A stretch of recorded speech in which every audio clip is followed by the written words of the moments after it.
with author Michael Frank from New York. It's a very special podcast episode today because Michael is our first male interviewee.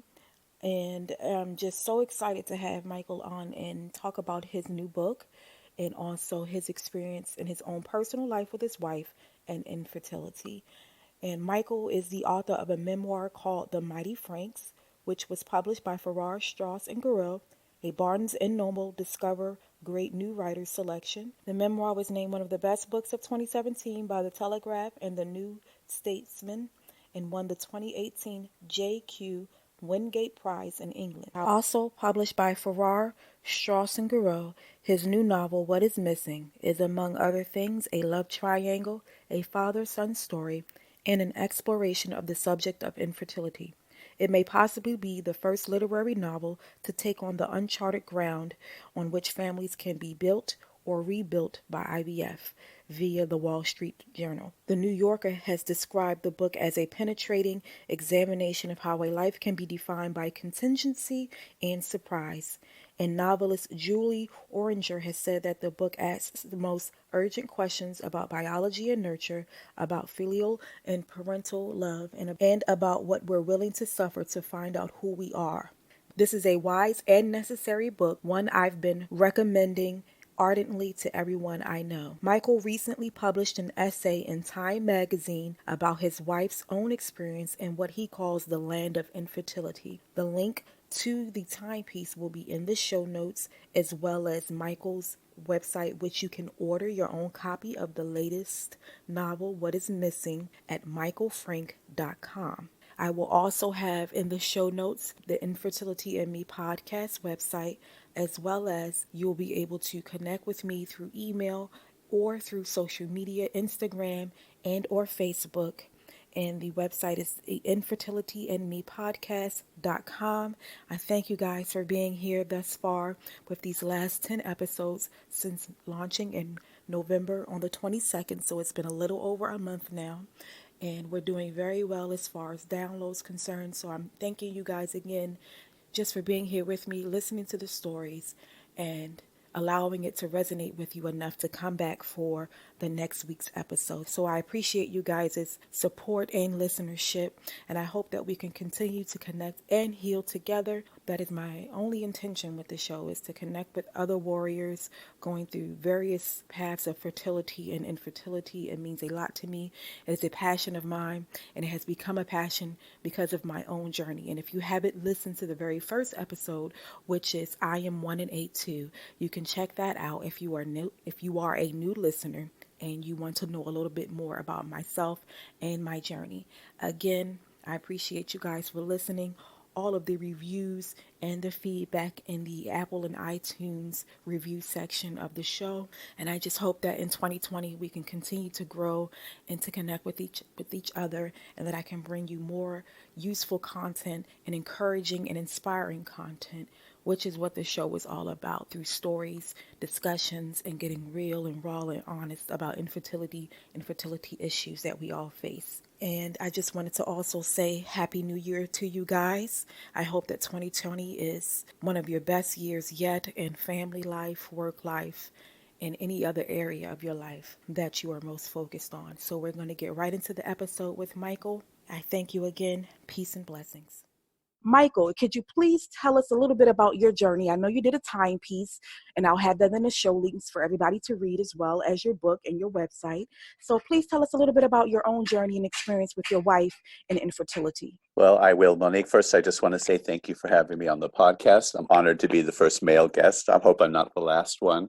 And I think right away, I would just say that infertility affects both members of the couple, gay or straight, regardless of whose body is, more directly being treated. I do think the experience affects both members of the couple differently and in profound ways. And this is not to say that that my experience was equivalent to my wife's, but being there with her and going through the same uncertainty and anxiety left a huge mark on me.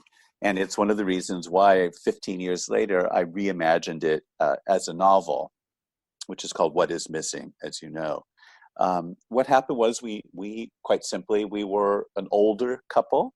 looking at 40 when we met. My wife was still in her late 30s. Okay. We got pregnant easily, which was wonderful and relieving. In fact, one of the earliest things we decided was to have children once we decided to be a couple. I wrote about this in the Time magazine story that you mentioned. Yes, yes. And she had a miscarriage, which we thought, okay, this happens. We knew a lot of people who've had miscarriages. Of course, there, again, we were just beginning to enter into a world we knew nothing about, a world with some issues of secrecy and privacy that I think are interesting, that maybe we'll talk about. Yeah. People don't openly discuss their miscarriages, but You we are surely fairly don't. open people. We got pregnant again. She had a second miscarriage, always in this range of 6 to 10 weeks, as I recall. We got pregnant a third time, all of this on our own without any help. And Mm, again, she had another miscarriage. Somewhere between the second and third miscarriage, however, being proactive, high octane, and generally fairly anxious New Yorkers, we went into one of the leading fertility clinics in the city for some evaluation. right, And in right. a word, the diagnosis was, you're older and it takes time. It can take more than a year at your age. And the miscarriages, they said, were simply a product of the body taking care of itself. The body is not going to grow an unhealthy or an unviable embryo. And so we Right. took some peace in that and we moved forward. But after the third miscarriage, we knew we needed help. Wow, wow. That was it's sometimes when, well, all the time, and I can probably say this for most of the listeners as well, is that even though you know that there may be an issue, it's quite surprising still, and it's very shocking, no matter how old you are and whatever the Exactly. diagnosis is. So yeah, Exactly, yeah, exactly. You know, as it turns out, there was no diagnosis other than the age of my wife's eggs, basically. But even so, your entire worldview is overnight, or in our case, over many months, upended because you think we found each other, we fell in love, we got married, we both want to have children, which is not true of everybody in every relationship. exactly, Everyone around us is having children. As we were struggling, my brother was having his third child. Our friends were having younger friends were having many children. Even our contemporaries were having children, and our parents had children. Our friends, as I say, and extended family had children, and here we were, incapable of keeping a pregnancy. And all of a sudden you find yourself in this very isolated world, psychologically, financially, emotionally. You're on your own. And it's one of the, this was in the days before podcasts, in the days before blogs. Of course, there was the internet, but not in, it wasn't in our faces, in our homes, in our daily lives to the degree it is today. And I think if it had been, we would have more quickly found a community of the kinds of listeners, for example, that you have on your podcast. People like you, people like many of my other people I've spoken to since the book has been published. But it's the loneliness, I think, is one of the first of the, one of the central themes of infertility. In addition to which, of course, there is probably the biggest theme, which is living with that kind of uncertainty, which I don't know about you, but I found to be extremely difficult. yeah, it is. And I have one family member who I know for sure, went through all of the process of getting tested to see what her issue was. And, but it was still very isolating. She didn't live in the same state as I did. So it wasn't like I could hug her or I could cry on her shoulder in the same sense, but only speaking to her on the phone. And she did help a lot, but they turned down the IVF treatment. Everybody is not in the financial state that they Right, can to have children. And when she was going through it, there were no laws being passed for insurance company to at least cover the testing phase of right. IVF treatment. So it was very much still different than my own journey because Hmm. we had the cash to pay for it. We Hmm. knew that at some point, if it came to that we were going to do it. And I had been telling my husband for years that I think something is wrong. I don't know if it's me or if it's you, but I feel like just innately the universe was telling me that something wasn't going to happen traditionally. So I definitely feel the isolation of it all. And as for me as a woman of color, it was more isolating because those groups that I did find online were full of Caucasian women, very few Black women, very few Asian women, South Asian women, Hispanic women. So it was even more isolating. And then it's very taboo in the Black community and other women of color and men of color communities. It's just not talked about, and it's kind of Why is that, do you think? I think a lot of it is because we don't feel protected by society because of institutionalized racism. And unfortunately, we have lived our lives guarded in a lot of ways because we don't know how we'll be perceived. Sometimes people perceive us as being microaggressive or aggressive in general. So it's very difficult to put yourself out there until you come into a place of yourself where you feel confident no matter what.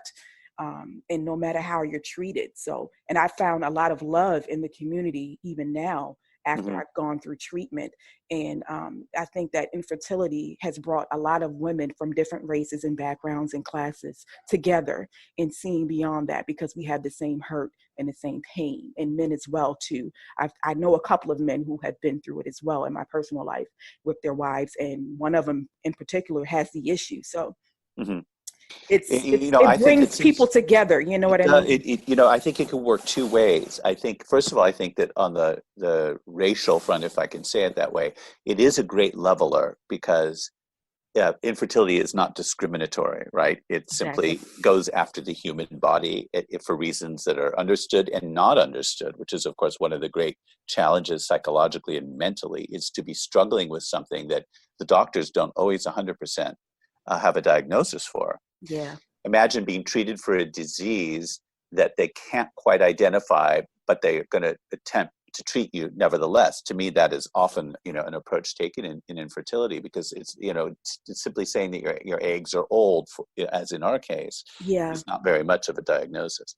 But the other thing is, I found a mixture of both incredible receptivity among the people we knew personally who had gone through infertility struggles and treatment, but at the same time, a strange loneliness. I write about this too, both in the novel and in the essay, that, for instance, you end up in those waiting rooms, in those clinics with people who are in the exact same place in time and in life that you are, which I think is a very rare moment. You all are in that room because you are struggling one way or another with the same issue and you have the same goal. And yet nobody ever spoke. I don't know if that was what you discovered when you went through the IVF treatment, but I just was mesmerized by the strange tension in those rooms, And you're laughing, but I found it, that was in the first, we had several rounds of IVF in order to conceive our child, who fortunately was, in the end, I don't mind revealing at this point, born 14 and a half years ago. And the first time I walked into that room, it was like stepping onto the stage of a theater, I thought. A very strange drama was unfolding, and we were part of it.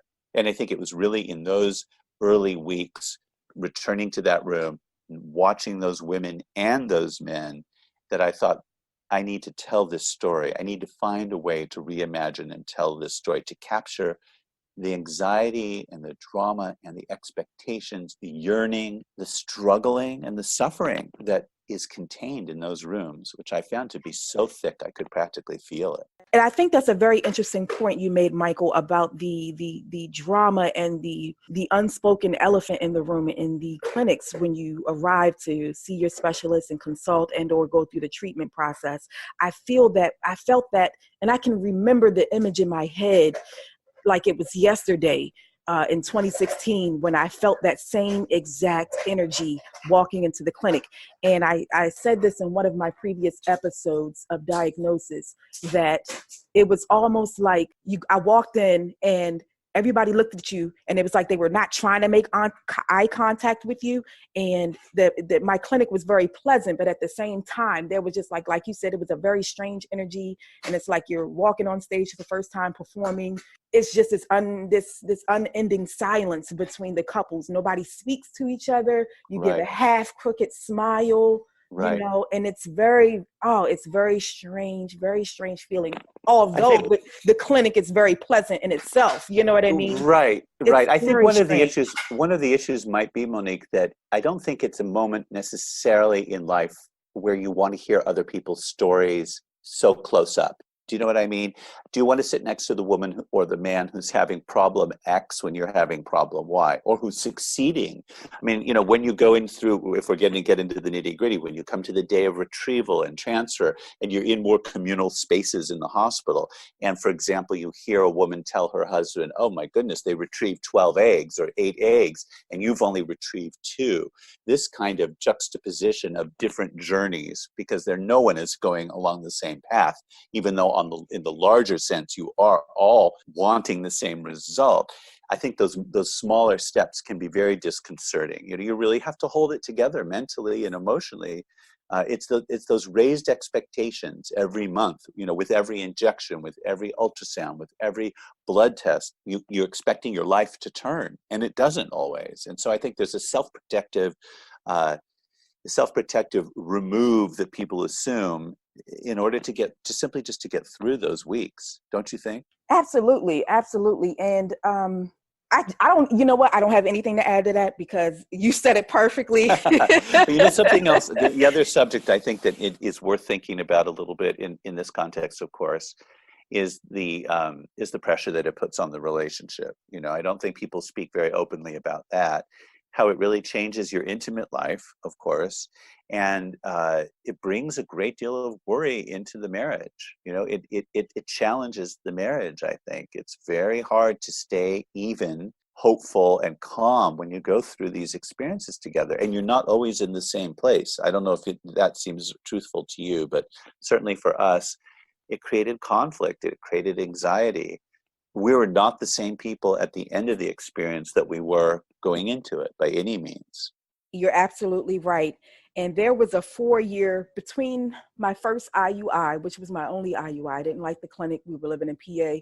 And so after we moved 4 years later, that's when we buckled down and said, look, we're going to give it till January 2016. If nothing happens naturally, then we'll go ahead and go to a clinic.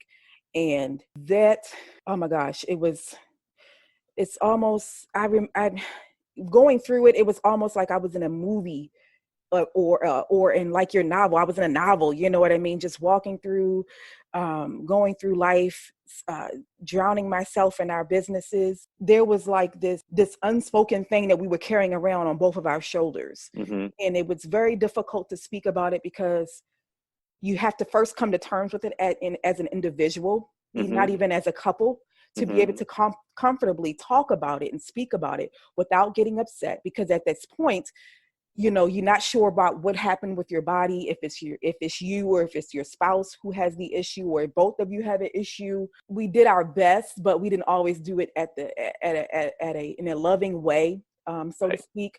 Right. So it was like an elephant for us for a long time. We just didn't talk about it that much. And when we did, we were so emotional about it. And I know I was so emotional about it, so passionate about it, that it came out as anger. When we went through the treatment in 2016, after 4 years passed by, it was different because I guess we had waited so long to actually get into the groove of it and get serious about it, that we had been able to process and come to terms with the fact that we might need a specialist to help us do the thing that my body wasn't doing naturally. And so I was very angry and I was very shamed, and I felt like, I was letting my husband down because, like I said before, I felt like it was me and more than him without even having a diagnosis. I just, you just know, sometimes you just know. And when I'm a spiritual person, so a lot of times, I'm always looking into myself and figuring out things, or trying to figure things out.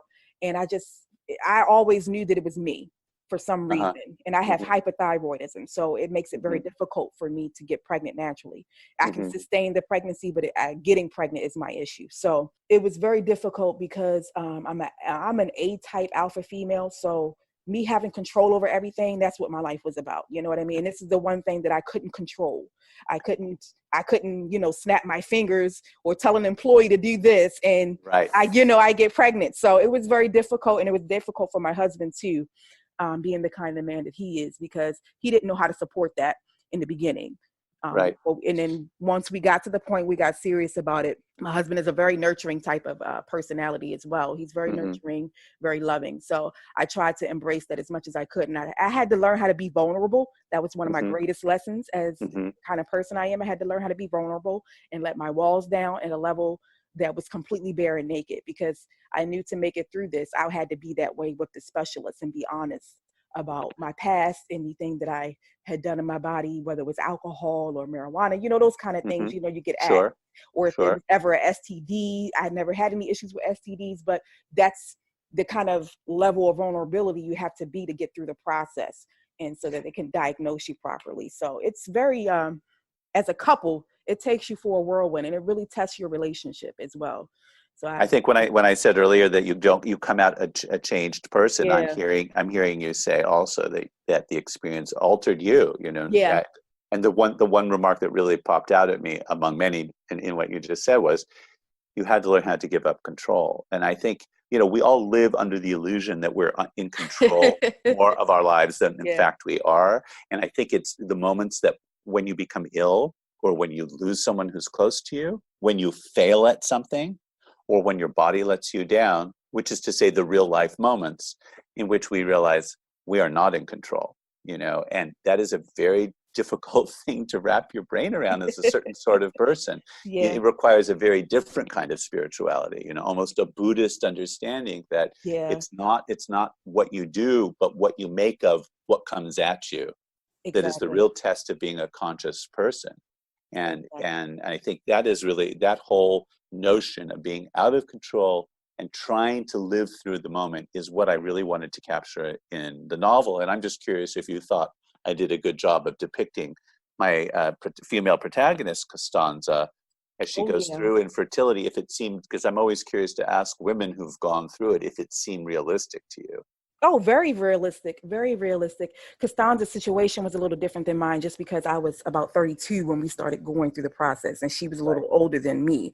So Right. my Right. experience was different in that sense, but the emotions of it all is still the same. You still Yes. go through the same phases, and you still have that hole, that what is missing, Yes. in my life. What is that void? You know what I mean? Right. So there's a lot that I still related to. And also from the male perspective, my husband was very open about how he felt about things, but to read it in your novel just gave me even more insight to the male perspective of it all, and how you guys also go through having to give up control as well, because the man is the nurturer, the provider, and he is supposed to cover his household and his wife and his children and such like that, and Mm-hmm. not being able to do it in the way that you imagine.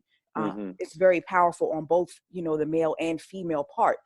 And I don't want to give too much away about the novel for everybody to read, but you did a very great job, I should say, of portraying the female aspect of it all and being able to write about it so and expound upon it so greatly the way that you did. Well, And thank you for saying that. yeah, that's great. This is a question I've gotten as I've traveled with the book often, and I think it's really pertinent to the conversation we're having, which is, this question can be asked in a friendly way or in a somewhat more aggressive way. But the question basically is, how can a man write so closely about a woman's experience? Yes, And yes, we live in a context now where there are a lot of questions around, the right of the author, the right of the artist to speak of about people or experiences that he or she has not directly lived. And I am very respectful of all of the new voices that have joined the conversation culturally, or who have always been there but haven't been heard as clearly. But I do believe, excuse me, that men can write about women's experiences and women can write about men's experiences. In fact, that they have to, because yeah, writing, like living, brings us all together. You know, Yeah. Yeah. we can't retreat to our little islands and only think and report on what we've lived. In fact, your podcast is doing just the opposite. You're trying to reach for out from your island, from the island of your experience, into a Yeah. more communal, larger uh, sense of connection. Yeah. And I feel that writing about what a woman went through, which is, of course, to some degree based on my understanding of what my wife went through, but not entirely. I did a lot of reading. I've spoken to a lot of other women, and I'm able to use, you know, whatever gift I have for imagining to put myself in her place. Honestly, it wasn't that difficult because honestly, this experience is something that is communicable. You know, you can convey to people how difficult it is to go through infertility, to long for something that is missing in your life. And I explore that sense of longing centrally through Costanza's wish to have a baby, of course, in the book. But there are other forms of missing information and other forms of longing for connection, for understanding one's origins, for writing the past, for coming to terms with a dead father or a difficult mother that also are present in this novel. So it is a tapestry into which I hope I've been able to weave various different threads, but many of them, of course, coalesce in this story of a woman yearning to have a baby. These are I think they're important things to talk about, to try to capture and to bring you know, more into the open conversations that people can have. But I think that the way that you conveyed Constanza in the book had a lot to do with your journey with your wife. And then also, sometimes I feel like men and women, when they play the opposite role, they see things that they may necessarily not have seen before. For instance, like I always say that men are better cooks than women, even if they don't want to admit it, or, you know, just playing the opposite role. Sometimes we could be really good at it. I And think that's very yeah, interesting. I think, well, this is a big topic, right? I mean, yeah, I know, right? Yeah. we're born into a world that it assigns ideas about how we should be to the genders, right? Yeah. From the very earliest toys you give your child. I mean, there are studies have shown that people hold male babies differently from the way they hold female babies. It starts in the, you know, all of the cues are there on every level from the moment you come into this world. And a lot of them are just garbage, if you ask me. You know, we're Yeah. all human Yeah. beings. And these divisions are very narrow and very limiting and very changeable, you know, and, you know, the biology of our bodies is not that changeable when it comes to reproduction. But everything else, I think, is open to conversation. A lot else is open to Oh, yeah. conversation. I definitely agree. I definitely agree that it's just you have to be at a level of self-awareness, and I believe that it takes a lot of inner workings and a lot of inner healing and reflecting to be able to come to a level of consciousness where you break away from what society says and what society perceives a woman should be able to do or a man should be able to do. And it takes a level of maturity as well, I think, to be able to open your mind and your heart to a much wider view of the world than I agree. than you normally would have based on society's what they say we should or can't do. You know what I mean? Each relationship is different. Therefore, I think that there's different rules. And I practice that a lot in our own marriage. We always say, you know, this is us. So we have to make it work for us Mm-hmm. and how we see things. Because at the Mm-hmm. end of the day, when everybody else is gone, it'll just be you and I left, you know, together, still trying to make this thing work. And we have to evolve too. And I think that infertility pushes you to a level of evolving in openness that you may not necessarily have been willing to do so quickly had you not had the experience. I think that I was going to just make a similar point, Monique. I think difficult and painful though it is, you learn a lot from it, you know, and I think if we're conscious people, we want to learn and stretch and grow even through or maybe because of Yeah. difficult things that come at you. I was going to ask you a question, and something that's also a bit of interesting to me as I've been thinking about the book and talking about it, and that is you are parents to a 3-year-old, right? A wonderful boy. Is the experience of what you went through gone, or is it still part of you? And if so, to what degree? Because I have a lot of thoughts about this myself. The pain goes away. It's almost like the death of a loved one, someone very close to you. And the pain you can heal from, but it always stays with you. And especially when there's a diagnosis like myself, who I have to continually be treated for it, even though Mm-hmm. I've had these successful IVF. Mm-hmm. And if I were to have another one, I'm going to be 37 later in 2020. If Mm-hmm. I chose to have a second baby, then I have to go through the process all over again. But of course, with a new mind, a new level of maturity and a new level of patience, because you learn a lot about patience too, as well in the journey. And Absolutely. I think that it will always be something that I hold very dear to myself, even though it caused me a lot of pain. It's still something. It's like that gift that my grandmother gave me, and she's gone now, but I still have that, and I still have her, and I still have those memories, and I can reflect on those feelings without feeling the pain, but you can think back and still feel how you felt, if that Yes. makes sense. Yes. And that's part of the reason I started the podcast, because it'll always be a part of me. It's something I could talk about for days, because I had just become so passionate about infertility and Mm-hmm. the so many intricacies that go along with infertility. There's so much you can say, and because everybody's experience is different, it's just so much that could be expounded upon when you speak about infertility. And it's something that'll never go away from me. I know a lot of people feel that way. They try to move on from it, but it never really leaves. It stays with you. And a lot of people feel like when they get the successful IVF that it's gone now. No, it's not gone. It's still there. Mm-hmm. And it will I agree. always be there.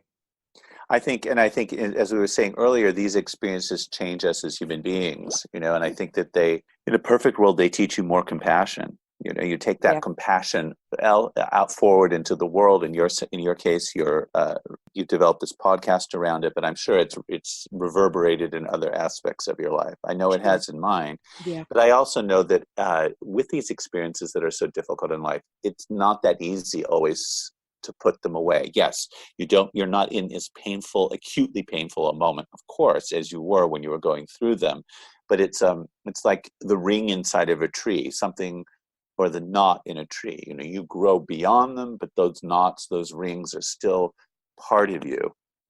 They're part of the very fiber of your being. Yeah. They help make you the person you are today. Yeah. Absolutely. And it has definitely made me more empathetic. I was always a very empathetic, empathic type of person, but it has taken that to a level that I didn't know was Mm-hmm. completely possible. And like you said, it's that thing that does not go away, no matter how much you think you've gotten over it, or you think you have healed from it. And when I wrote a rough draft to the book about my experience, I was typing the pages, I should say, not writing, but typing the pages, and everything that I typed out, with every page, every word, I cried the entire time I wrote it, because I felt like, and because now I had this baby, I had moved on from it in a way where I wasn't emotionally centered around it anymore. But there was just still so much grief and pain and all these other different emotions that came out when I started typing it. And if I never released the book, I know that it gave me more healing in a Mm-hmm. way that it has allowed me to speak about it the way that I speak about it freely now, which I thought I Mm-hmm. would never ever do. Interesting. You've put your struggle to good use from my point of view, because I think one of the great developments in the culture is a certain breaking down of these boundaries and of this secrecy and more openness around this topic in particular. I think it helps make people who are going through it feel less lonely. Yes, absolutely. And that's one of the things that I've been saying a lot lately, is that my experience, because I am such a consciously aware person, my experience has allowed me to turn my pain into a more purposeful existence, in creating the podcast and connecting with people and supporting other women and men after me who are going through the issues of infertility and fertility. And I also speak a lot about miscarriages and infant loss on the podcast as well. I like to think that it has brought me into a purpose that I may not have seen myself doing or have come into had I not had the experience with infertility, and also being a NICU mom to a premature baby. So Sure. A lot of people move on from it, and that's okay. But for me, I knew that it had to be more, and I had to have, and I found, and I don't want to say, I hate when, to me, I hate to say that it pushed me into purpose, but it's also kind of true, because I guess because I did a lot of soul searching after the fact, that's what allowed me to find purpose in the podcast and creating it. And for everybody, they don't see it that way. They just feel like, okay, it's just something that happened in life, and life is crap sometimes, but I see things differently because of going through the journey, and also just because of the way that I am as a person. I just felt like it had to have been more than just something that just happened, just something Right. crappy that happened in my lifetime. Well, I can sympathize, because that's, of course, what it drove me to write this book, to write What Is Missing, was simply having lived through something so intense that I didn't know what to do with it. And so I had to put it down, a version of it down on the page. Absolutely, Michael. Absolutely. And, I cannot wait for everybody to read the book. And I challenge you guys, and I'm pleading with you guys to get the novel. It's very different from a lot of the other books that are written as like self-help manual type for people having experiences, and then they give tips and everything like that. And that's all great. That's all wonderful. But I think that you writing the story as a novel will give people a different perspective about infertility, and also help them cope without you having to give the methods of coping with inside of the book as a self-help book kind of a thing. So that's what I really thought was unique about your book as well, because it's the first of any kind of infertility book that I've ever read or have come across.